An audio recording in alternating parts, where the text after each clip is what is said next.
am I เฮ้ยสบายดี我叫宋思睿หรืออีกชื่อหนึ่งว่าเอกแมนเอกเองเด็กน้อยคนหนึ่งที่รู้สึกตั้งแต่น้อยและถามตัวเองมาตลอดว่าความหมายของการใช้ชีวิตเป็นหยังเอกตัวน้อยเป็นคนมักลองเฮ็ดไปเรื่อยๆในสิ่งที่ตัวเองรู้สึกสบายใจอยู่กับโลกจินตนาการจน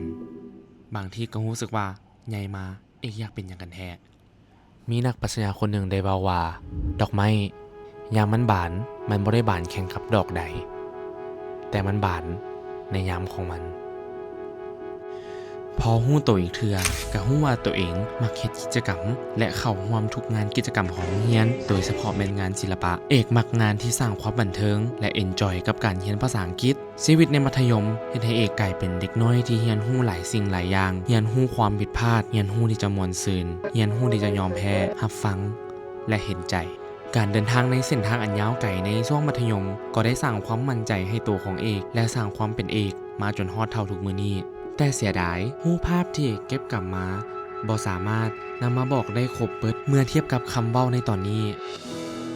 และสิ่งที่เอกอยากจะสื่อในคลิปนี้ก็คือตัวตนของเอกเองเอกอาจจะบ่เป็นคนที่เข้มแข็งไปทุกเรื่องอาจจะบ่ฮู้ในทุกอย่างอาจจะเป็นคนที่ขี้งุดงิดเฮ็ดให้คนอื่นบ่สบายใจอาจจะเป็นคนที่ความฝันบ่ได้ชัดเจนขนาดนั้นแพชชั่นอาจจะบ่พอแต่อยากให้ฮู้ว่าเอกจะบ่หยุดในการซอกหาตัวตนของตัวเองลองต่อไปจนกว่าจะฮอดจุดที่เด็กน้อยอายุ20ปีต้นๆคิดว่าพอใจแล้วครบรอบอายุ21ปีนี้สิ่งแรกที่อยากเฮ็ดก็คือการขอโทษและขอบใจ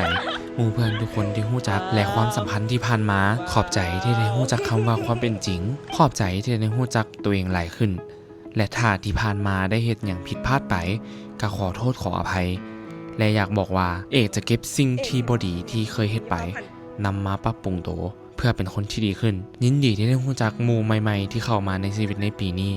และหมู่เก่าๆที่หวังว่าจะได้พบกันอีก Happy Birthday แล้วเจ้าเด๋อยากเบ่งบานแบบใดแล้วเจอกันใหม่ใน EP หน้า Eki Story